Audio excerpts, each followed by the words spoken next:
Good evening, good afternoon, good morning, or whenever you happen to be listening to this. Welcome to the Film Realist Podcast, the film and TV podcast from a complete nobody that is hopefully for somebody.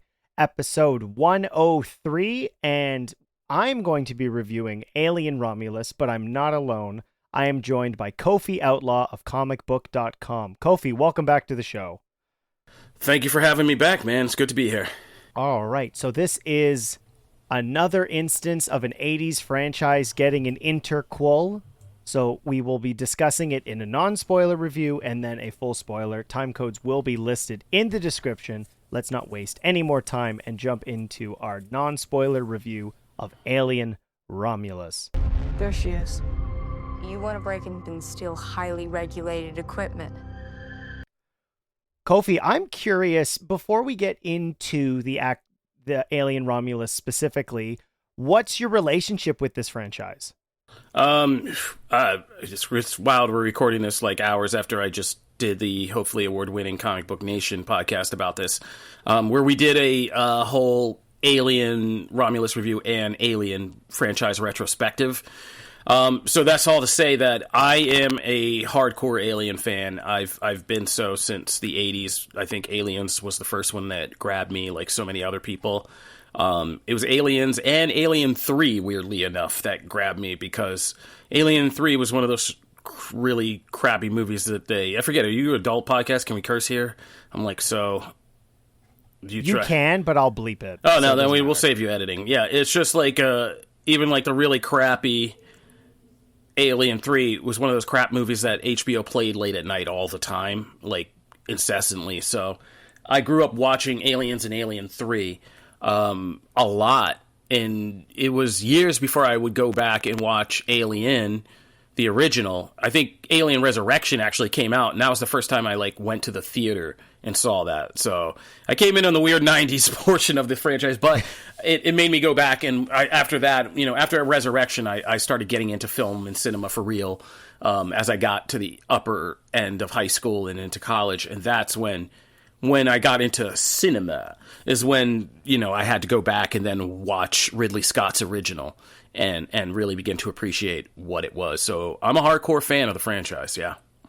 Yeah, I have an interest. There's so many franchises in this era that I feel like you either get in early or you discover them a little bit later. And Alien was one of those franchises for me. So I'm a child of the 90s, and I vividly remember the posters and marketing for Alien 3 because, and we'll get into it, there's a specific image with Ripley and the alien that is arguably maybe the most iconic screen grab of the entire franchise, where it's looking at bald Ripley in the bathroom and it's dripping and wet and disgusting. And so that poster was all over Blockbuster and whatnot. So I didn't watch them then. It wasn't until high school that I really started, when I really got into film and then watched just the two. And listeners of the podcast will know this. I'm a big scaredy cat when it comes to anything horror related. Even like a significantly scary thriller takes time for me to process.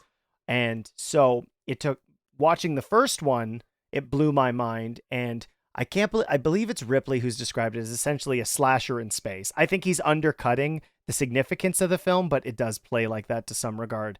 And then seeing Aliens and the genre twist with James Cameron coming in and making it more of an action film, but with some scary elements. And then Alien 3 and 4 I've seen. I really commend Dave Fincher for trying to do what he did with 3. And then 4 is kind of in that perfect era of the late 90s where we're trying to revitalize these franchises that we held so dearly, and it's fine.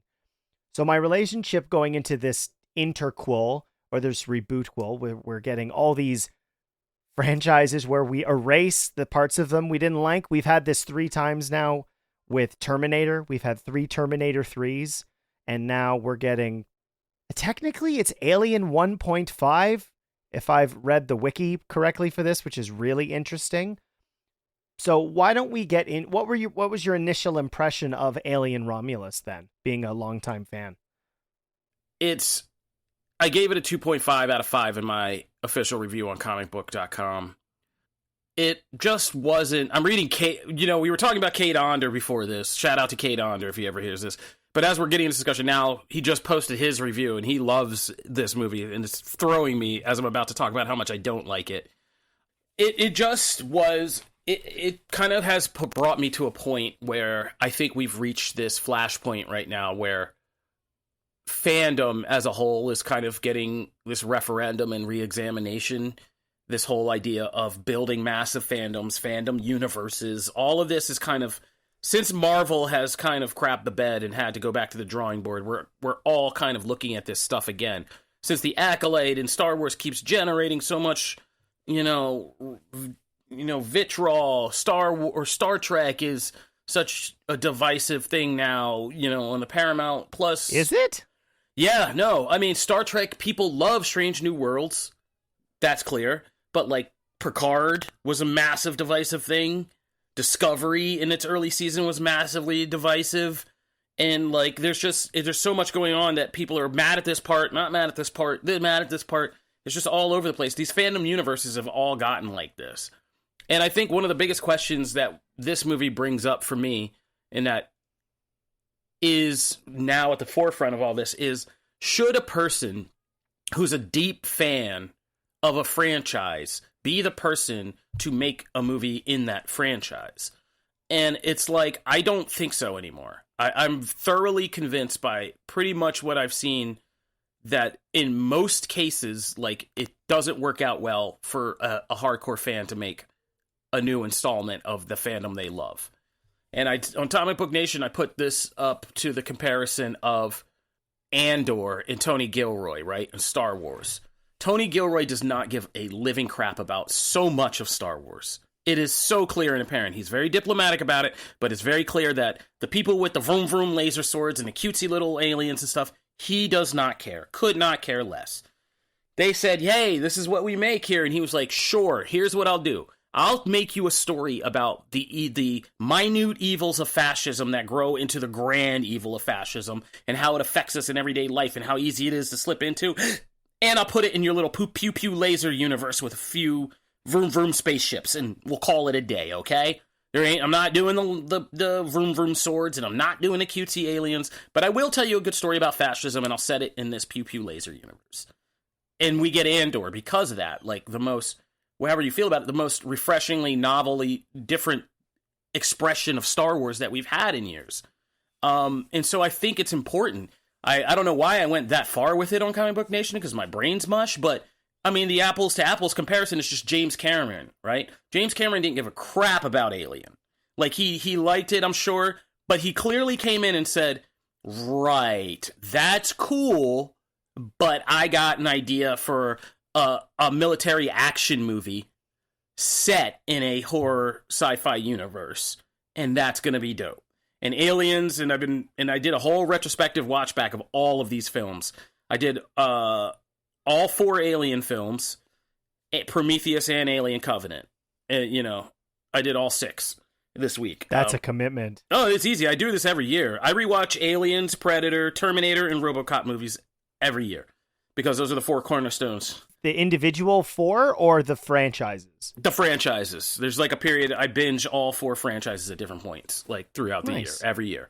It never stops. I showed my kids RoboCop when I was feeding them as infants at night. Like, that's what I was watching on TV. Yeah. I was like, this is life and this is Murphy. This is Paul Verhoeven. You will learn to love him. No, I said it's like, you're never going to understand this as an infant, but you want to know how life can get. Watch this scene with Murphy, where Murphy gets taken out. It's pretty intense out here. Yeah, so that's all to say.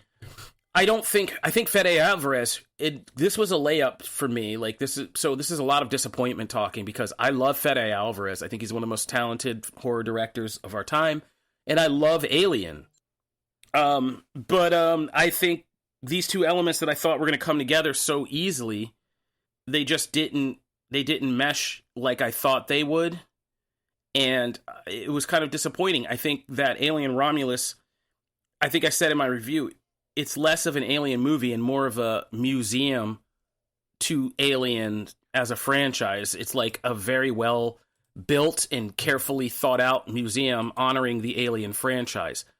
This is a movie, and we're going to get into this in spoilers, where they literally and figuratively try to meld every element of this franchise into one. And I think that we lose something in that, because it felt more like I was watching a fan video where you're supposed to find all the Easter eggs rather than a good standalone story. I found the characters, their relationships, like, I didn't know who was screwing who and who was related to who for, like, a good portion of this movie. And it was, like, somewhere in the middle, in that end of the second act, beginning of the third act, with Isabella Merced's character, I was like, wait, they're related? She's related to that other guy? And I was like, what is happening? Like, oh, okay. But, like, yeah, the characters, their relationships, why they care about each other, how they care about each other, it's clear in, like, one case, and that's David Johnson's character, who's clearly the protagonist of this movie. That's interesting to me. But even that, in being interesting, is kind of a less interesting recall of Michael Fassbender's arc as a synthetic in having to make these kind of moral versus analytical quandaries. Walter, and the whole thing in Covenant about, can a robot love a human and how they feel and all that stuff. So this was interesting with David Johnson, but again, it's stuff we've seen before. So much of this is just Fede Alvarez processing his own version of the stuff he loves and absorbed from this franchise. But it's not a new novel alien movie in any sense. And so I was kind of disappointed, because I count on Fede to do that. And, like, Evil Dead is, when I saw Evil Dead, I was like, my God, like, look what this man did. He took Evil Dead and he made it even more like it was new. It was Evil Dead, but it wasn't Sam Raimi's silly kind of horror thing. Like, it was gruesome, and I could only watch that movie once because it was just so gnarly. Still one of the best fan experiences I've ever had in the theater, because we were all just, like, traumatized in the best way. There's a therapist waiting outside in the there hallway. should have been. There really should have been. Like, by the time Mia, what's her name, was just, like, been raining blood and stuff, we were all just like, oh my God, like, this is awesome, but I don't know if I can ever watch this again. And so, like, yeah, it ended up not even being that scary or intense until, like, the very last third act, where I started to sit up, and I like, literally sat up on my seat. I was like, oh, here we go. And then I was just like, okay. And the memes are already out, and we'll get that in spoilers. So I think this was a love letter, but it needed to just be a film, like, about something in the Alien universe, and not this massive love letter where we literally had to cram everything about Alien into one film. I think that's a really great summation of what works for this film and what doesn't. And so we've discussed our fandom of this franchise. What I appreciated, and I'd say, like, the first half, was what I love so much about a lot of these franchises from the 80s, ironically, well, I mean, I understand it's 79 for the first Alien, but having to develop a future, but when we were doing it in the 80s, there was only so many possibilities or capabilities when it come to, like, set design. So, like, things look like CRTVs, even though they're supposed to be the future. Great example, I rewatched Alien and Aliens this week. Everybody smokes because it was the 80s. Like, you're not going to, it's not the future from now, it was the future from then. And what I liked so much in the beginning of this movie, and I saw this at 1 p.m., so when I walked out of the theater, there was going to be daylight. And the gruesome nature of it, and what works about this world, and what worked about Aliens, as you already mentioned, was we took, outside of Ripley, a new group of people, and in a different genre of horror, gave them a new experience. And the setup for this I found quite interesting. We're getting, for one thing, I thought it was more gripping to have younger people at risk. Maybe because I'm just older now, and contemporaries with how old they're supposed to be in the first two Alien films, which just makes me feel sad. But these younger adults and what's going on, and really leaning into more so Alien than Aliens, specifically when you get a horror director to make this. And I found myself enjoying it. And the more the film became reminiscent of other Alien movies, my I wasn't scoring it in my head, but I had quite literally the thought you expressed was, "Oh, this was made by a fan." And you can just there's a specific character who is brought into this, and I went, "Oh no, I don't like this." And unfortunately, because of that, I I left significantly more disappointed than I would say my excitement was leading into this. I think some of the gross out elements work, particularly with the alien's blood. I don't think that's a spoiler. We all know it's made of venom or acid. And I'm probably thinking of venom because they're slick, wet, black things moving around. But I liked the setup. The character dynamics, as you mentioned, they're quite confusing. One thing that I don't know if this was my theater, I had a hard time understanding what people's names were. I thought it might have been a joke that the lead character's name was Ray, and then when I looked it up when I got home, realized it was Rain, which I did not know. And as you mentioned, the dynamic between all the characters is different and not thoroughly established. And particularly, this film has a good climax that I thought, oh, this is original, and what a cool thing to do with modern special effects and wire work. Okay, all right, and we're going to end with something familiar. And then, oh no, we're doing another thing. Please don't. And that's the last 15 minutes. I just sort of sat with my head in my hands, looking at the screen going, I was enjoying this, and I'm liking you less and less and less, unfortunately, to that. I think it delivers some of the scares. They're good, but outside of a couple jump scares, I left disappointed. It's the slavishness that kind of dooms it. I mean, I titled my review, Nostalgia Can Be Fatal, and that's how I felt. And it's like you said, every Alien movie does this thing where you think the movie's ending, and then they tack on a final surprise act. That's across the board. I think maybe Alien 3 is the only one that doesn't do that, because Fincher was just like, no, we're going to pour the liquid and blow it up, and that's it. Like, we're done after that. She's going to Jesus into the lava. We're done. Exactly. And then there's not like a scene in the lava where they're secretly alive in the lava and she's got to fight the alien in the lava. Like, no, it's over after that, right? But every other movie does this. Alien has a thing where you think she makes it off, she gets away, and then there's the whole surprise scene where it's hiding in plain sight and the thing, and you have to do that whole thing. Aliens, and we'll get into this, but Aliens is more and more becoming the outlier of the series, where it just does not seem to fit with pretty much the rest of the entire series. But that arguably goes way overboard with the start-stops of how many times. It's like, we have the final showdown in the compound. They get out of the compound, Newt gets taken. We gotta go back to the reactor we went to before, rescue Newt. We rescue Newt, we get out of there. We have this epic thing where Bishop comes back and they get off the platform and this planet explodes. That movie should end right there. And then we have a whole other sequence back on the main ship with the Queen and the hydraulic lifter and all that, and then blowing it out the airlock. That thing goes on, it's like another 30 minutes tacked onto that movie.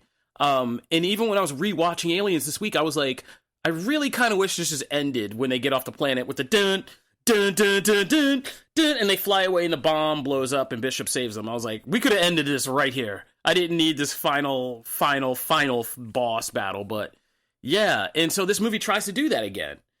And it does it in the more extreme, absurd way that we get with Alien Resurrection, which is low-key one of my favorite Aliens. People hate on the Resurrection, but it's so weird. It's such a, like you said, a product of the 90s. And it's also now, and this is what I love about film, now it's a perfect Rosetta Stone to let us know how stupid we were not to notice how much of a creepy dude Josh Whedon is, because he wrote that movie. And if you go back and watch it, because we were talking about this in comic book chat, one thing I said before I went to see this movie when we were talking in comic book, and I'll say it, is I'm glad this was not a horny or alien movie. Because Alien Resurrection is very much a horny alien movie, and I never need a horny alien movie ever again in my life. It is so creepy. The amount of creepy stuff. And that's saying something. Yeah.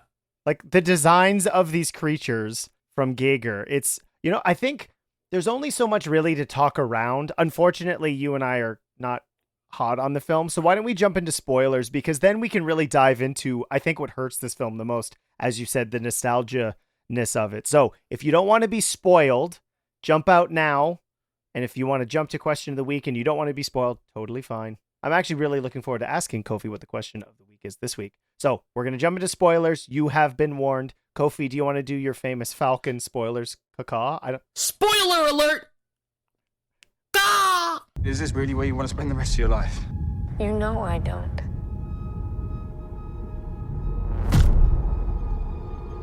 Then this is our only ticket out of here. Perfect. Yeah.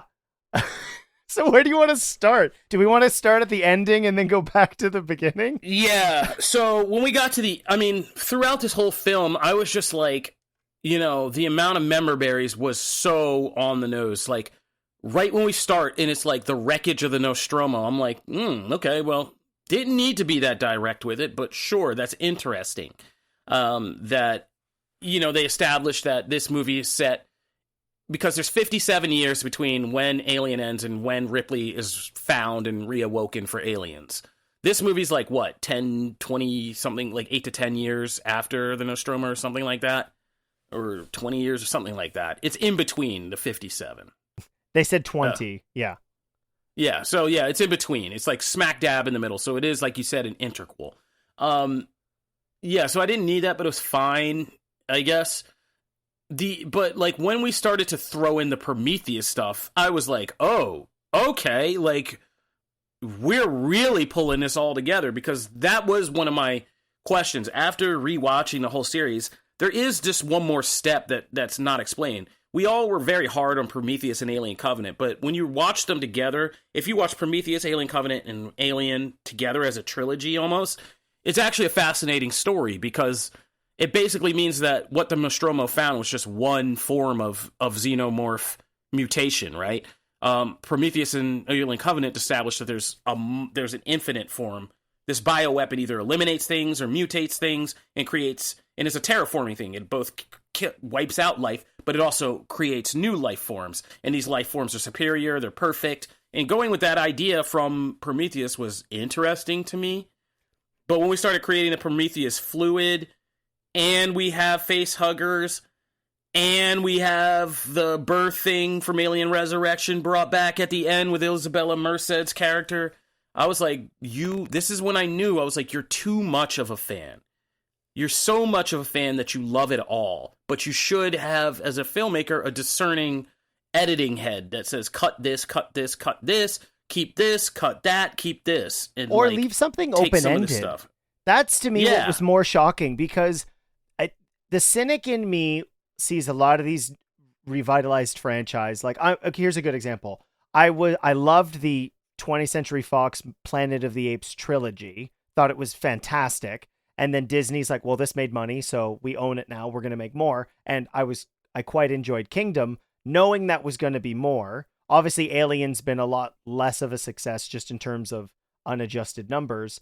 But introducing a lot of these elements and actually going, like, seeing Rook, and I joked with my friend after seeing this, like, we see a deep faked Ian Holm, and I thought, it would have been really funny if they had just had Martin Freeman do it, because he was Bilbo, like, just do something else in this regard. But that to me was too much. And then on top of that, leading into the whole franchise in that regard, I've never really liked Prometheus or Alien Covenant. I would be remiss if I didn't mention one of the most famous Screen Rant Underground episodes, the 4.5 Prometheus review from our friend Ben Kendrick. I'm kind of now having to go back. I didn't say it on the podcast, but I'm kind of having to go back and maybe like loosen up on Ben about that. Like, I think it holds up with time. I think it's gotten better with time, and as we've begun, because we all thought in 2012 Ridley Scott was off his rocker talking about aliens creating life on Earth. Now it doesn't seem so crazy. Mm-hmm. Now that we know aliens are really out here, and we've done all this stuff, it's like, maybe it was not so crazy. And the idea of this race of people going around and terraforming planets, but them being as fallible, because Prometheus seemed so heavy-handed at the time with them talking about God and creation. But like I said, it ages a lot better now that we've had these thoughts in our head for a decade about, is there God who created everything, but is there science to it that, like, that method of creation was some kind of alien terraforming type of deal, and we're one of the things that sprung up randomly in the forms of life. Like, that's all kind of come around, and it's just, like, it is more interesting. And it's interesting to learn that, like, no, there isn't this specific canon where these black-skinned aliens are the thing. Like, xenomorph should not be a capital because xenomorphs are the entire species of whatever form they take. And so, like, I think it expands the franchise in an interesting way, where you learn, and then Michael Fassbender's David being the architect of this, and in Covenant, I was hoping that this movie would answer that, because that's the last gap we really have to fill, which is that, and it doesn't make sense still, because how are there eggs on the Nostromo when David is the one who spent all those years in Covenant playing with the different forms of xenomorphs until he developed the facehuggers? And like he's the one who made those. That mutation happen. And so he leaves at the end of Covenant with these new life forms he's developed, and he's going to spread them around, we know. But how did they get back on an engineer ship that crashed on LV-426 is something, because the engineers didn't have the eggs. So how did those eggs end up there and killing that engineer is a story we still need. So I thought this might help fill in those gaps. It did not. But I do hope Ridley Scott makes one more that kind of finishes out that trilogy and really just Prometheus, Alien Covenant, one more film that just totally explain and leave us perfectly with how things ended up on LV-426. But yeah, we didn't get that here. Instead, what we get is the gap fill of why Weyland Yutani, or whatever the name is. Why the Weyland Yutani? Yutani. Why the corporation wants the xenomorphs, which they never did explain in any of the other films. They say bioweapons, money, but like this film actually lays it out that no, they know what they're looking for because they have a very specific goal. And I did like that part of the story because that fits in line with, everything that Scott established about Weyland, his search for eternal life and trying to beat death and all that. And so them developing the Prometheus strain makes sense because we know from Covenant that the Prometheus is a known thing. It's a known phenomenon that this vessel went out, it disappeared, and Weyland was on it, and he was going to look for this thing, and they never came back. So I like that we've added that element to this universe, if nothing else. The Prometheus strain coming back, that being a new form of bioweapon and a new way to kind of create xenomorphs is interesting. But damn, when they made Yao Ming at the end there, that was the biggest fumble for me, which was, in non-spoilers I discussed, I liked more than anything, we get to see a new group of people exploring this world. Again, the details for specifically being the Nostromo and the possibility of seeing Rook again, I probably should have considered that, but I guess I just hadn't. And getting to see these quote-unquote young adults experience this, and getting to see some newer things in terms of scares, like the acid melting through a person. Like, that was disgusting. And, like, the horror, that guy knows he's gonna die. Oh, man, I hate... Oh, the guy who's, like, a total douchebag. Yeah. Bjorn is his name. Yeah. And believe it or not, according to Wikipedia, he's Tyler and Kay's cousin. Yes, that I do know. Yeah, I did not. I was just like... And Navarro they was say his it girlfriend? in the beginning. Oh my god, I did not know who was with who. I thought Navarro might have been with Isabella Merced. I thought they might be lesbians. I didn't even know. Well, we know she's pregnant, yeah. And she says, whose is it? And they don't actually say. There's one line of dialogue I caught before they leave where, I have to keep going back to the wiki as well, where Tyler tells Rain, like, don't worry about my cousin. I was like, oh, okay, they're not brothers, they're cousins. But that's, to me, speaks to some of the issues where, and this is, I don't want to say that it's a pass, but what makes the originals, the first two, so different to this is establishing characters, who they are, their significance amongst each other. For a lot of screenwriters / directors in the 80s, they just cracked that problem. They're like, all right, here's this guy. He says like a line, you're like, I understand you.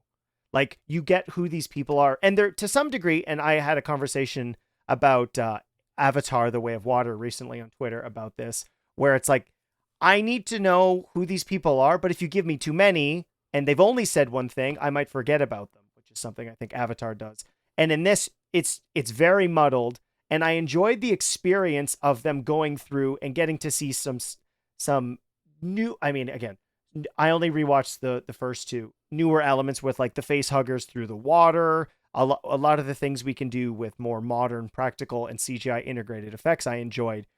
But the more we kept tacking on connections to every movie, specifically, I thought, okay, if we're doing the Prometheus stuff with the bio enhancements, that's a decent enough loose thread that we could do in a sequel should we get it. Okay, great. Like, did she inject it? Did she not? Who knows? Like, end the film in a more sinister way where our new Ripley, Rain, gets off, and we quite literally get essentially the ending of Alien, where she's back on the ship. Oh no, it turns out the incubation for the Prometheus takes, I don't know, 5 minutes, because we keep hearing the countdown of the Nostromo is going to come into contact with the rings around that planet.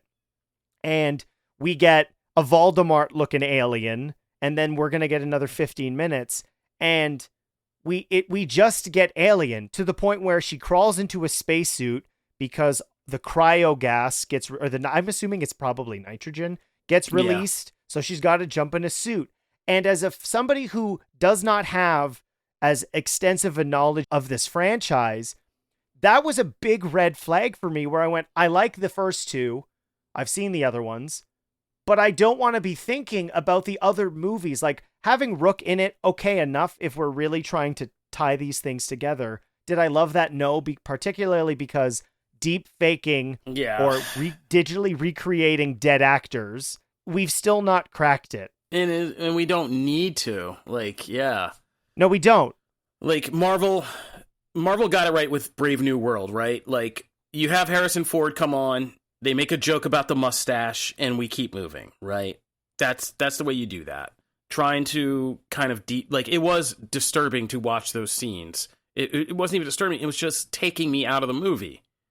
Like, now I'm thinking about Bishop, and then I'm thinking about Ian Holm. Then I'm trying to remember if Ian Holm is dead, and then I'm like, oh, Ian Holm's definitely dead.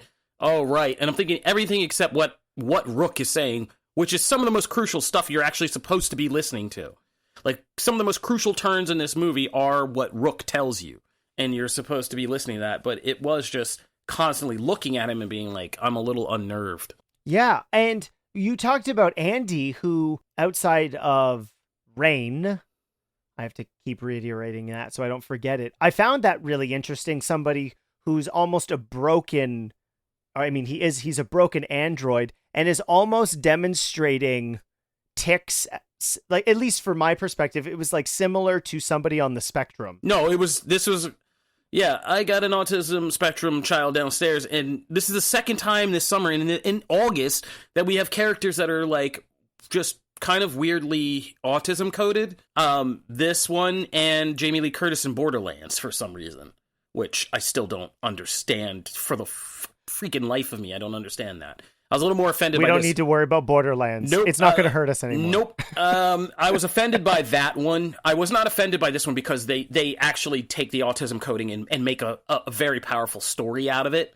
This was the part that I actually was like, okay, I'm down with this part of this alien story. Like, this is, Andy and what he goes through when he is kind of autism coded, then to be a robot and have it, as an autism child parent, like, that was fascinating to me, this whole concept of you could reprogram the thing in his brain and then he's not essentially autistic, he's fully functioning, he can process normally, but he becomes a complete... Well, fully functioning in heavy quotes. Yeah. Right? Because of the way he functions once he gets the new coding. He's functioning as a totally different person, right? But that's the thing that I liked about it, because that's what I say about my child all the time when people ask me. They're like, well, what is it like taking care of, a child on the autism spectrum? And I'm like, well, it has its obvious difficulties. She's nonverbal, and like, so therefore it has its obvious difficulties. But on the other hand, she's also the person I value the most in the world because of the way her brain works. She doesn't know how to be a POS. Like, my daughter has no idea how to be a POS. She is the most genuine, like, beautiful soul. She likes what she likes. She has fun. She likes other people, even if she has trouble connecting with them. And she's just in her world, and she just likes simple cute little, the simplest things that make her happy. There's like 5 simple things. If you give them to her every day, she is ecstatic, happy in her world, loves to see other people, never is lying, scheming on you, trying to hurt you emotionally, being a spoiled little brat. None of that happens. She's a pure soul. And so this story of, obviously it's resonating with me on a personal level, but like when I saw Andy's story and going through that, it really was like, oh yeah, that I see. I feel like an autism parent must have been, contributing this, because that's the point it's making. It's like, yeah, he functions properly. Now he's a POS. His moral compass is all gone. All that purity of just protecting his sister and all that is gone. He's now doing corporate things and scheming and sacrificing people. And like, yeah, so that was a great, like, little kind of subtext story. And I really dug that in this. It was crazy to see that be so dynamic. And then the other characters around it be so flat. And even Kaylee Spaney, who's on a tear this year with Civil War and Priscilla, she's just there in this movie. She's definitely not an Ellen Ripley. She's literally just there. She's standing. They give her Ellen Ripley shot, though. Like, there's an Ellen Ripley shot, right? The smoke machines get lit up. She's standing there with a gun in a tank top, and it's like, this is Ellen Ripley. And it's like, but it's not. Yeah. It's not. Like, it's unfortunate. So I had a listener, this is not a shot, Jermaine, but he asked me specifically about being critical of the female-led superhero films. And my comment was, why would I dunk on such a small quantity of films that were not given the time and respect of its other male counterparts? Like, is it unfortunate that a lot of those films are on the lower end of superhero films? Yes. Give us a new, not even a new Ripley, giving another cool, genuine female lead in in a quote-unquote action franchise would have been amazing. Like, this is Rain, we're going to be following her. And outside of her relationship with Andy, she has no development. No, I don't take that argument at all, because whenever people try to throw that at you, remind them you're a child of the 80s and 90s. We were the kids who were raised who didn't even know to be sexist, because we were so like locked into so many female protagonists. Ripley, Sarah Connor, Princess Leia. Badass girls are like all in our DNA. Like, we were raised in this idea that it wasn't a big deal to see women kicking ass and taking names. G.I. Jane, Demi Moore, like, these are all things we grew up with. But like, yeah, a lot of our primary heroes in the 80s and 90s were females, because that was the wave back then. And with Cameron, with Ridley Scott, with George Lucas, Steven Spielberg, even Marion Crane and Indiana Jones wasn't a damsel in distress. You know what I mean? I was just going to bring up Marion. Yeah. Yeah. It's even when they were love interests. So like I don't ever accept that argument from people. I'm an 80s and 90s kid. I get horny for Sarah Connor. You show me some girl, some arm muscles and a tank top, I'm having some confusing feelings, because she's out butchering me and I'm still like, yeah, I'm locking that down, because yeah, we were all confused about that, but we loved it in Terminator 2. So like, yeah, that's not the problem. If you go back and watch the first 2 Alien films, there is a very good gender subtext story to this, which is Ellen Ripley is a highly educated, highly accomplished science officer who's really intelligent and spots everything, all the red flags all throughout these movies, and is constantly trying to tell rooms run primarily by men, like, hey, we should think about this, we shouldn't do this, maybe we should do that, and they're just basically like, Ripley, shut the hell up, make sure your tampon's in right. And then by the time she's having to grab a gun, though, and come in the thing, it's not some butch male posturing. It's a woman who has been through the crap because nobody listened to her, finally getting the Thanos in her and being like, fine, I'll do it myself, and just grabbing the gun or the loader or whatever she has to do to go and handle this situation. I mean, Aliens is all about that. James Cameron was a feminist, and Aliens is, most of that movie is just her just trying to navigate the macho military, male-dominated military complex and trying to convince them, whether she grabs the tank and drives it out of there or goes back for Newt and all that stuff. So yeah, it's just that Rain is nothing in this. She's not a dynamic character. There's no point that she does anything heroic. She's kind of a weak female character. Like she like you said, she just gets talked into this by Tyler. She's following his lead. She kind of just uses her brother to do this while screwing him over and was going to leave him at the end. She's not a very good person or a character in this. Like, and there's nothing to make us sympathetic towards her.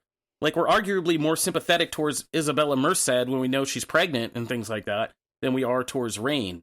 It's really Andy that we're kind of like, oh, I hope, we don't think he's going to die per se, but we're like, I hope Andy actually has a happy ending or like doesn't get hurt emotionally even though he's an android. Which, again, David Johnson does such a good job in this. And his performance is, like, worthy of all the praise and notes in the world. But, like, yeah, the rest of the characters just, like, and especially Rain is so weak. And it's so weird because Kaylee Spaney has been so good in these other roles. We know she can deliver. But, yeah. And I just heard it when it was coming out of my mouth. But that's the kind of irony here. It's like, you spent so much enamored with the sci-fi creature feature horror world of Alien that you kind of forgot the main point of this strong female protagonist. Like, we don't get an Ellen Ripley out of this. So, yeah, it's kind of weird. It's unfortunate because, as we discussed, Andy's given such an interesting arc, the development of that turn when he does turn into the Weyland-Yutani android, for lack of a better description, right? What his directive changes. It's for the company, which is a mainstay throughout all of these films and this whole franchise. And the only redeeming moment, quite frankly, for Rain that I enjoyed the most, and it's not even from a character standpoint, it's just more so originality, which was the use of the anti-gravity when I supposed it was the climax, when they're trapped at the bottom of the Nostromo, and she turns it on so that way she can kill all of the xenomorphs so their blood doesn't drop and melt through the bottom of the spaceship. I thought that was brilliant. Something we can do now that they couldn't do before, and what an interesting way to get rid of the aliens. You're giving us something we like, which is xenomorphs getting killed by an assault rifle. And then moment after moment after that, it was, okay, we've got the Prometheus. Did Isabella inject herself? Maybe, maybe not. I thought, okay, that's a compelling enough Easter egg or cliffhanger to leave that to potentially another film. As we said, no, you called him Yao Ming. I'm going to call him the Voldemort xenomorph, who's just like immediately birthed. We got to do the alien ending again. And it's unfortunate that, and I think it's just going around in a circle, unfortunately, is being clearly such a fan of this whole franchise, being afraid to change anything. Like adding connective tissue, I don't have issues with this. One of my favorite elements of it was made, I think, just after or before, but in Clone Wars or Star Wars Rebels, like, yes, they're a part of the larger Skywalker saga, but the context they add is a lot more interesting. When I rewatch Revenge of the Sith now, I have a much different perspective on Anakin because I've actually seen him with his master, him be one himself to a Padawan, and that turning of that character from the light to the dark is a lot more devastating. The movie doesn't do that. 6 seasons or 7 seasons of a TV show does that. But in this film, you're giving us the classic archetypes, which is fine to some degree.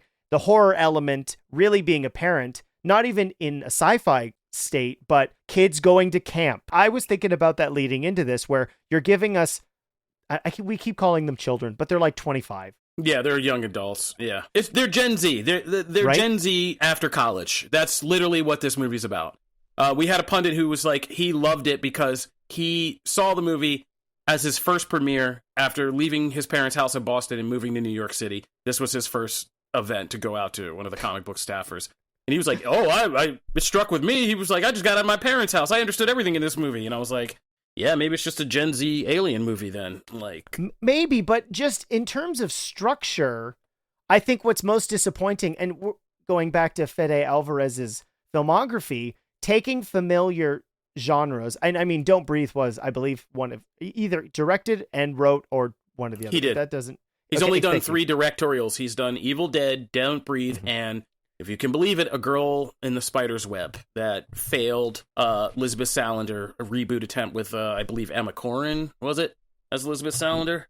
Yes, it was. Just to bring us, which I wrote in my review, we're now kind of, as you're kind of tiptoeing around, we're getting to the question of whether Fede Alvarez can jump into genre, or if hardcore horror is just his niche lane, because this film and Girl in the Spider's Web are both genre films built off existing properties, and both were not great, in my opinion. No, it's interesting.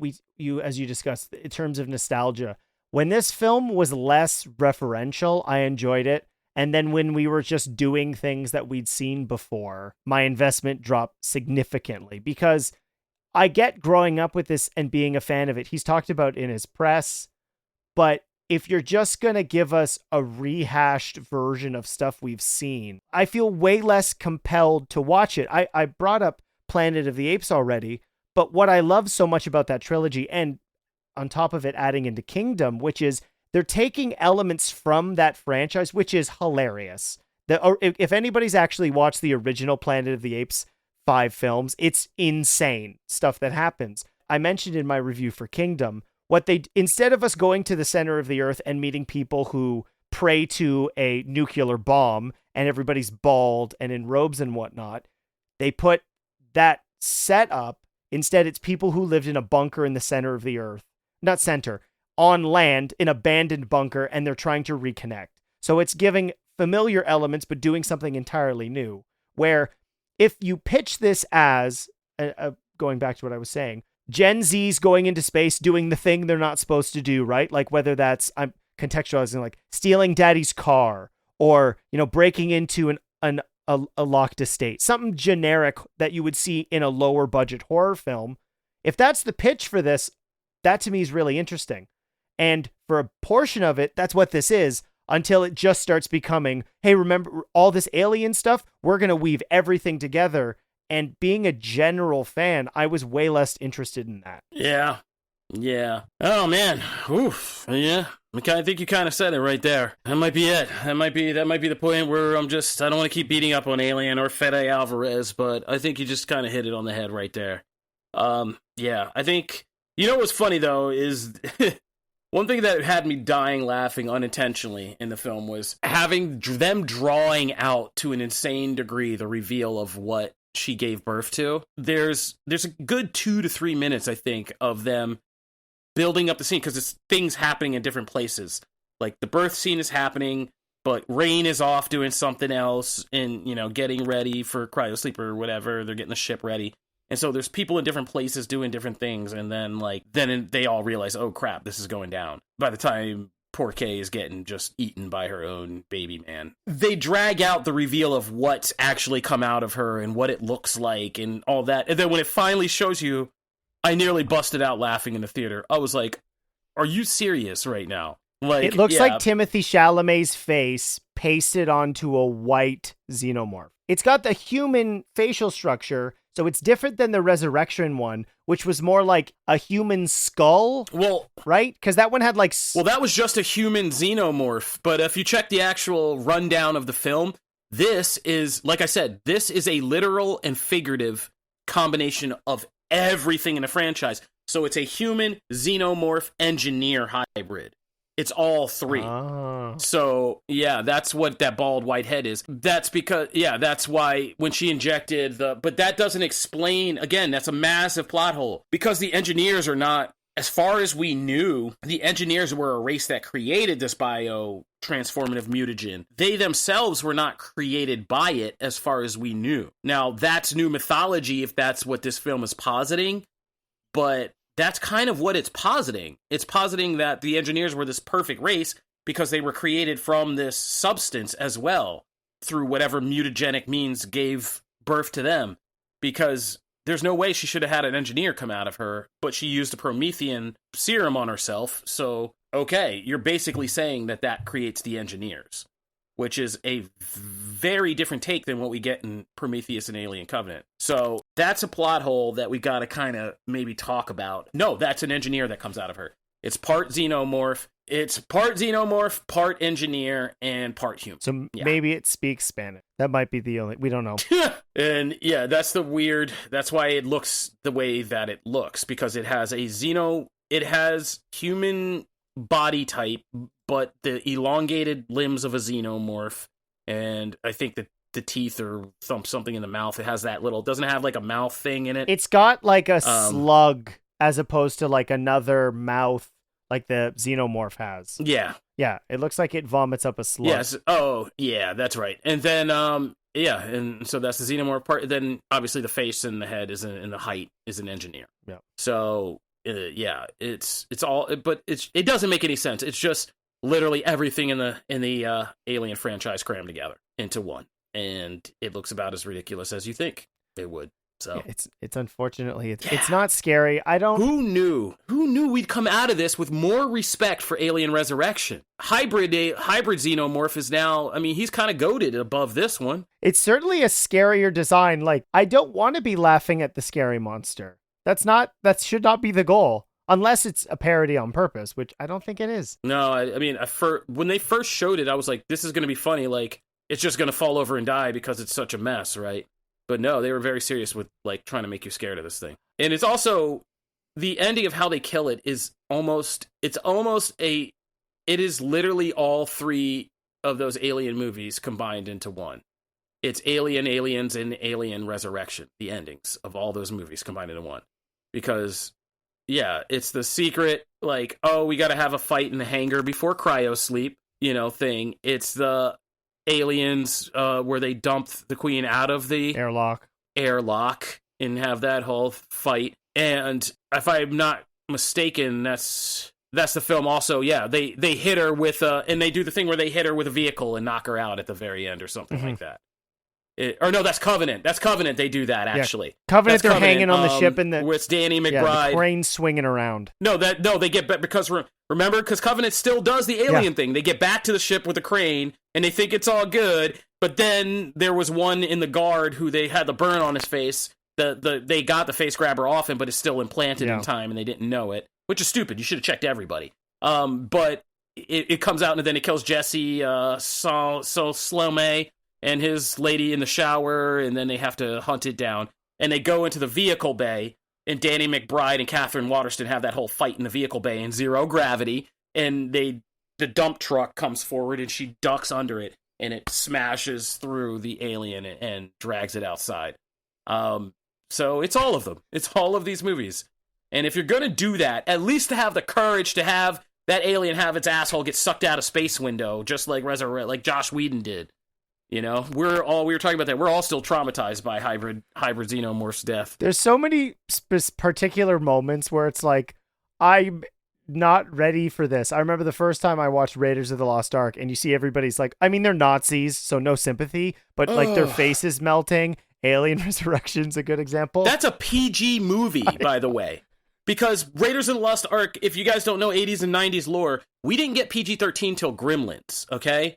So it was like in the late 80s with Gremlins when we finally got PG-13 because they were like, yeah, this can't be PG, but it's not R.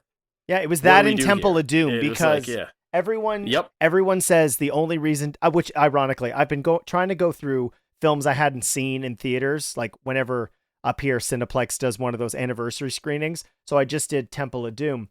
And the people it's been a long rumor amongst the MPAA where Temple of Doom only got PG because it was a Spielberg movie, because it's an R film in the 80s, but it got PG, and then with Gremlins we finally got PG-13, which was hilarious.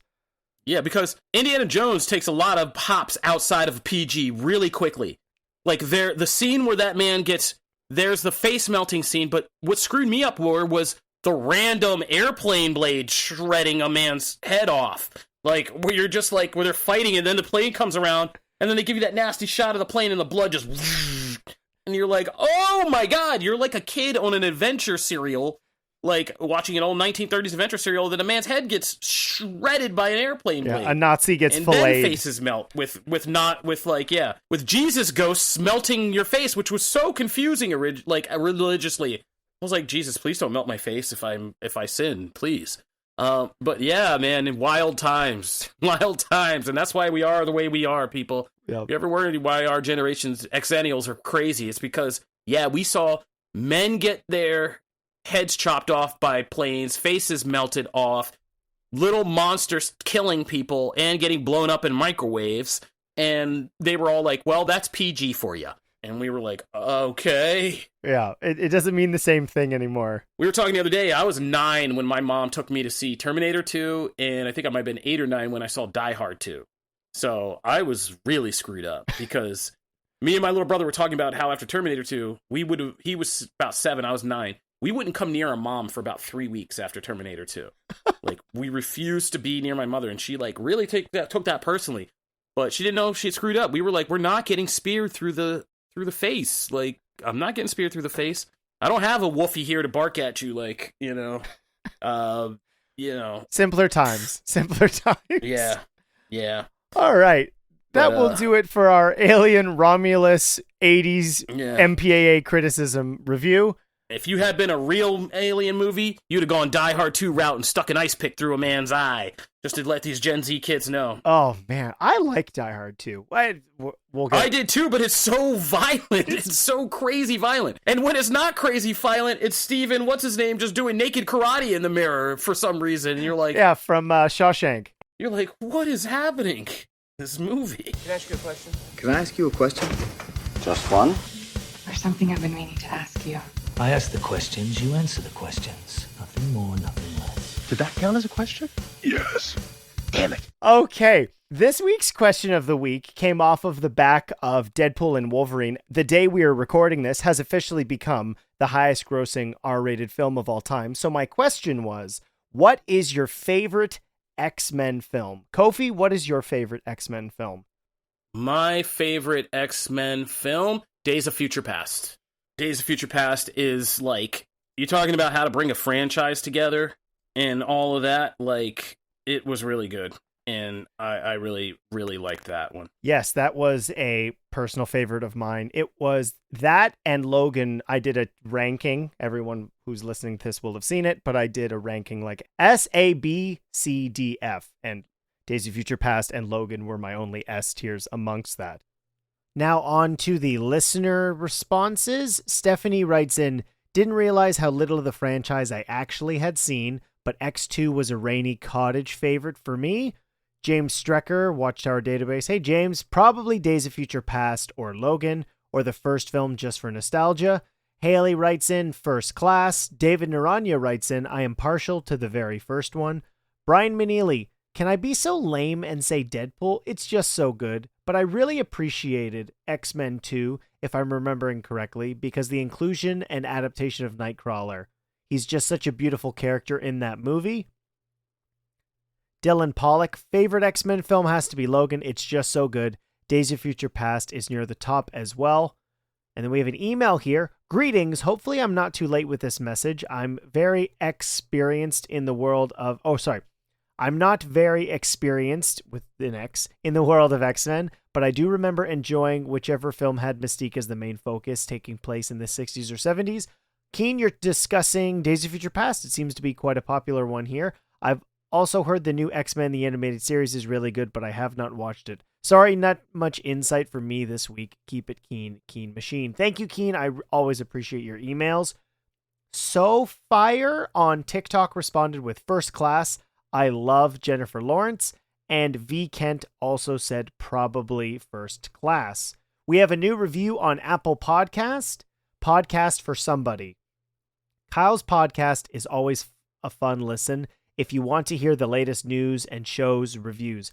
I would recommend it just for somebody, but for everybody. Also, he's a great guest on the Movies to Watch Before You Die podcast, where you can hear Kyle review some older movies from the Football Fanatic. Thank you very much for the review. If you haven't reviewed the podcast, please do so on your podcast platform. Kofi, thank you so much for coming back to the show. I really appreciate it. And I can say because I have heard it now, because it was a part of the 100th episode, that I wanted to say thank you to you personally. Without you, Ben, Rob, and the fourth, we all know who that was, not doing Screen Rant Underground, I wouldn't know you guys now, and I wouldn't have the opportunity to have you on the show to thank you personally. So I want to say thanks so much for participating in episode 100. It was a pretty great celebration to have everybody contribute, so thank you very much. Where can people find you? You can find my work at comicbook.com, and you can find us at Comic Book Nation on all your podcast platforms, right along with the Film Realist. This week's question of the week is more in line with the original Alien and Alien Romulus. I'm curious, What is your favorite horror movie? Are you somebody who prefers a psychological horror, a thriller, maybe a slasher film? I'm really curious. To submit your answer, make sure you're following for the social media post with the question of the week, or you can email the podcast directly, filmrealistpod@gmail.com. Next week's review will be that of Blink Twice, Zoe Kravitz's directorial debut. If you haven't already yet, please give the podcast a review. Give 5 stars on your podcast platform of choice. My name is Kyle Naranya, and I hope to see you next time.